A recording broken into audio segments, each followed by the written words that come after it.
golems. This is Outpost. This is the vertical climb. Give everything you have to Alk. Faded Brooch, Iron Talon, and your soul. And the tree, yeah. So he's gonna be the ultimate raid boss. He's gonna be the main focus of Gambit, but they have living armor to work with. You have a Photic Shield, which is level 7 at this point. And even the initial magical jump you'd get from something like an ES is still not enough. And what's he going to do? He'll stand his ground inside the Dream Coil. So it feels like you need to be able to out-sustain an Alchemist in damage.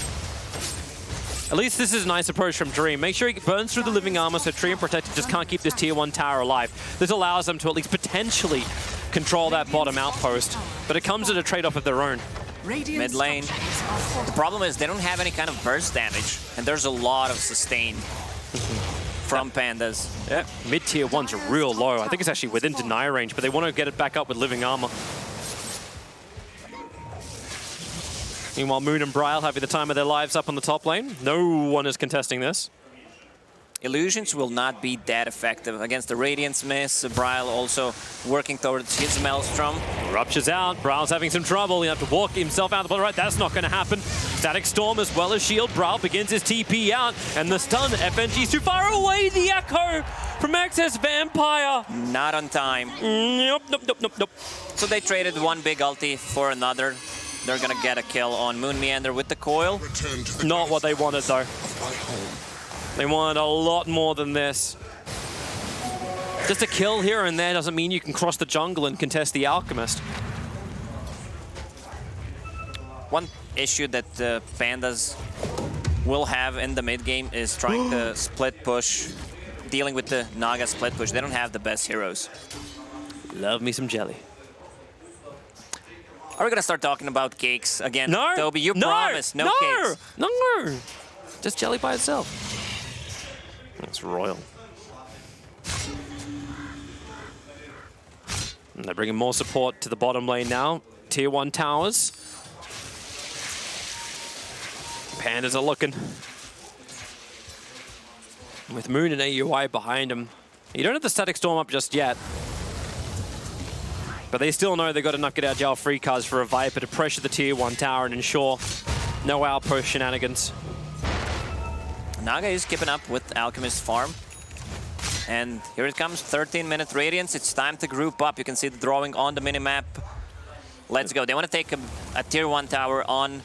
Let's see where they decide to move. He's still in the jungle at the moment. Seems like it's going to be tier 1 tower on mid. Walking right into Gambit. FNG's going to be the close one. Excess Vampire needs to get that Fidget block down right now and keep him out. Bryle, he is on the eastern side. FNG letting it go. FNG just pulled back with a glimpse.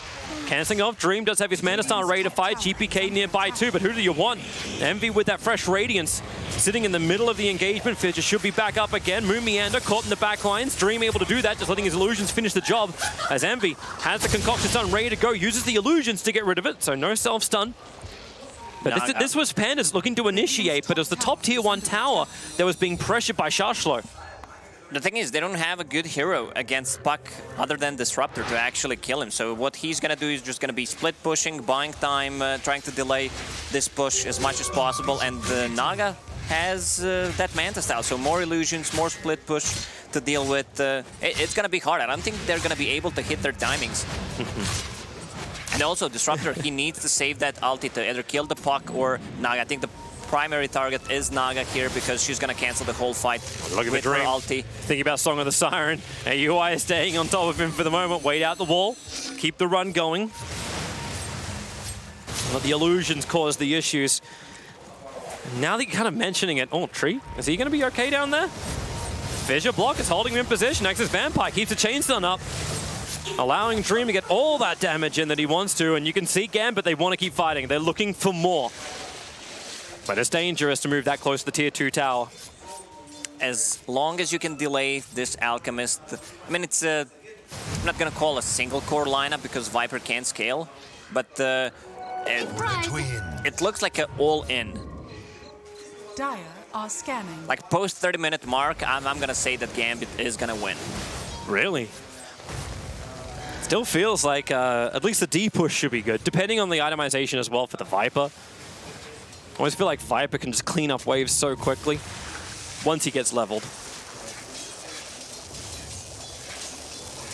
Of course, the Alchemist loves it. Aghanim Scepters all around. Maybe you get your eyes in the forest.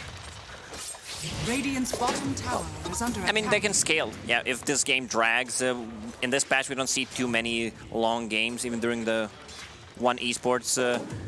Yeah, we never hit 60 70. minutes. We Yeah, did 65 minutes exactly. at one in Singapore. Yeah, we were hoping it would go for 70.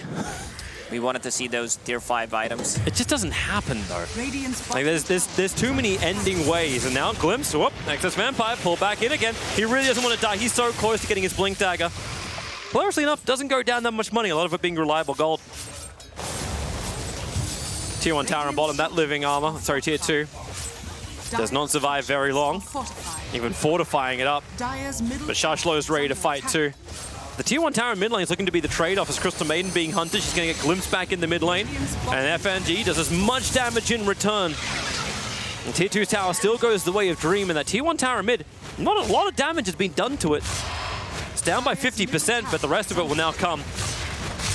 Yeah, the tier 1 tower, tier 2, sorry, tower on the bottom has fallen, but Treant is just there having the global presence with the armor. Now it's BKB that Alchemist just bought, so he does not need to care about nether damage coming out from Puck nor Earthshaker, and Earthshaker doesn't even have a Blink Dagger yet.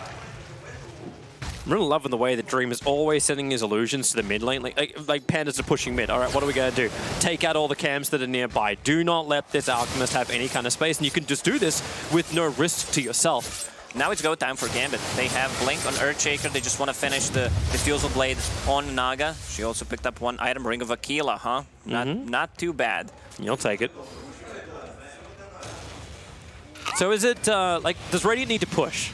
Like, you said, like... They want to take a fight, but Naga does not allow them. Because she still needs more time, right? Shashlo. I don't need to throw out the Fidget for that one. And that's so 2 blinks, yeah. Yep. So Gambit want to fight. They haven't revealed the fact these items are up and running just yet. But FP should be ready for this too, right? They should be looking for it. Right now, they're only showing 3 heroes at the top, 1 about to join them. Still Treant on the bottom lane. Imclaw? Probably toss that one over to the Viper. I mean, you can always try to force a fight near the Roche if the enemy team does not want to take a fight, and they have a good lineup to do so. With Viper, with some extra minus armor from Medallion on Treant and Alchemist.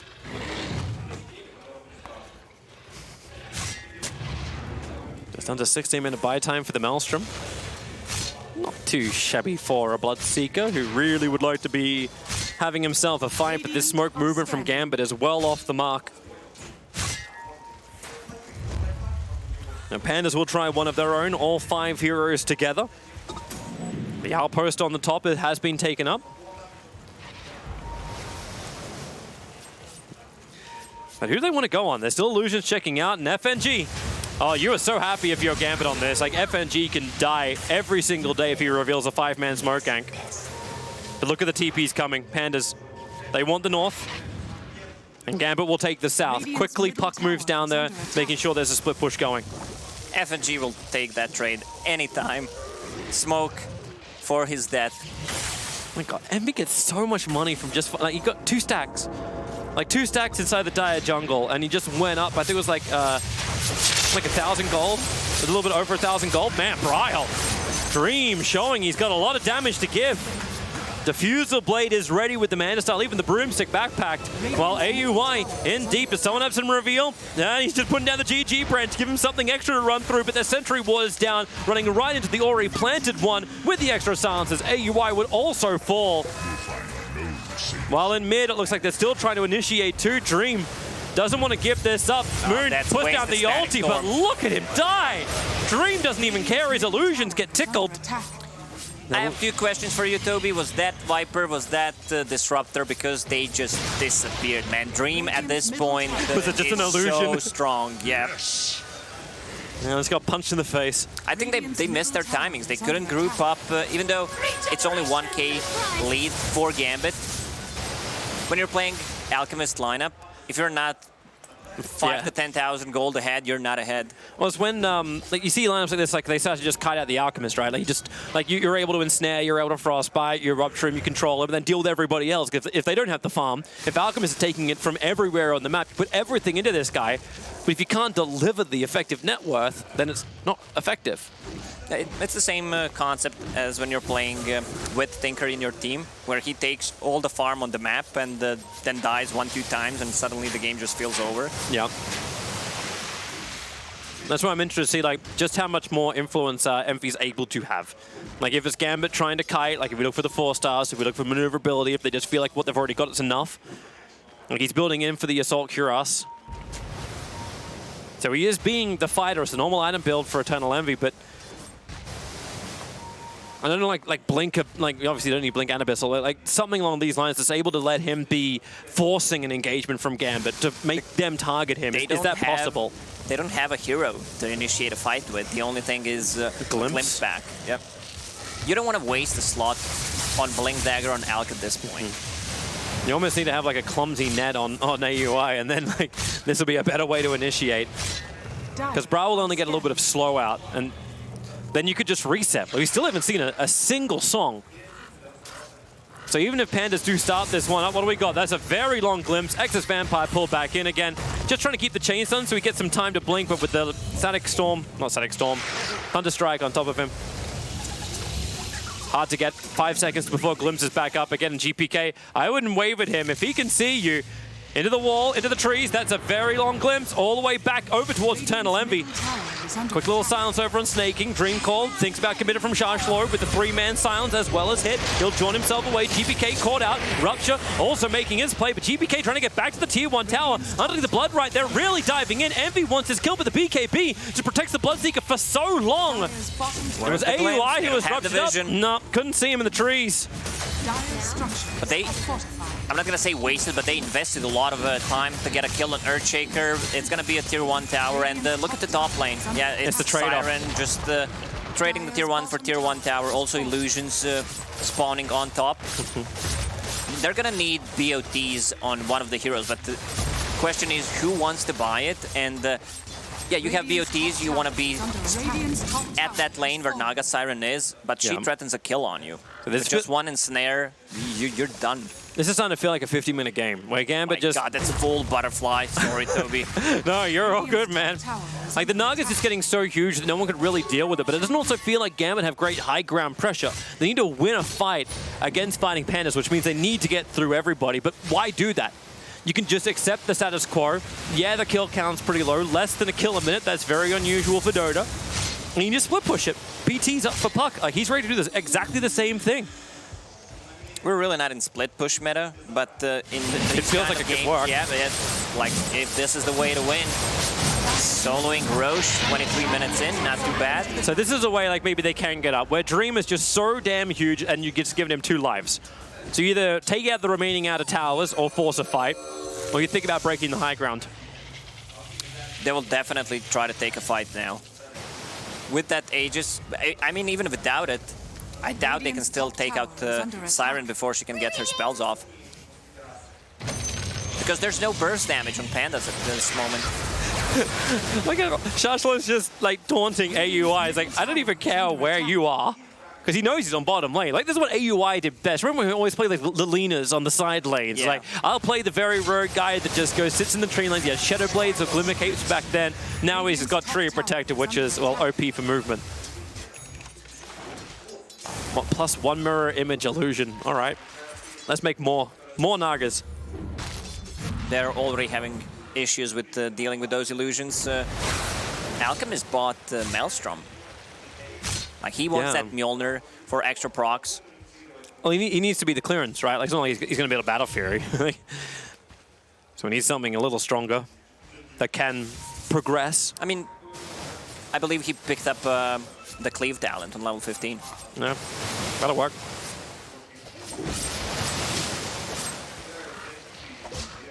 This'll come in handy. And thanks to his rate of income, the Mjolnir won't be too far off. Shrine grabs. Outpost grabs. Both now belong to Gambit, but they didn't have them at the 25. Outlander grabs. Bryle, BKB. Already out and snaking. And he's just got no mana to work with Song of the Siren. They'll trigger for a moment. There's actually a Courier just sitting on top of the shop. Moon Meander observer ward wanted to get a good glimpse, but yeah, that's gonna get de-warded. And we go back to status quo. Rotation happens. Song of the Siren used to GPK don't even want to get involved. Like he's on bottom lane. Like until his basher is done. Maybe he's not feeling like it's worth getting in. There's a lot of farm on the map to be had. And Excess Vampire. Oh, 4 stars, but still gonna die. Moon had that final tick. I think it's go time. They want to... It's a DD. Yep. Definitely go time. But what do you go on? Like you're gonna run Roche. they would love to kill a Roche right now. You're gonna run down mid. It's just like, hey, it's go time, but wait, objective choices. Wait, there's no Roche. Choices are limited here. Hey, Amber, you could farm jungle a little faster. And now we've got a Paladin sword. I feel like these BKBs have been so liberally used too, and we're so early in the game. For a game that could drag out, like through split push, through D push, like this is just like, yep. It's a nightmare for any team that really wants to take a proper objective on the map. And it's second BKB pickup on Gambit. Naga just finished hers. Like she's gonna be so hard to take down. Because of the net worth on the Disruptor, it's almost impossible he's going to get an Aghanim Scepter during this game. So they won't even be as concerned. Means overgrowth control. There's just almost nothing on the Naga. Some chip damage, but it's not effective since you're playing against Treant Protector.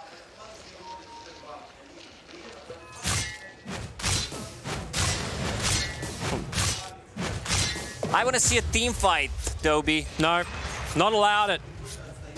Naga is a no-fun hero. Alchemist is a no-fun hero. You know, I actually always like the old resolution build in Alchemist. You remember when you got like the Armlet first Alchemist?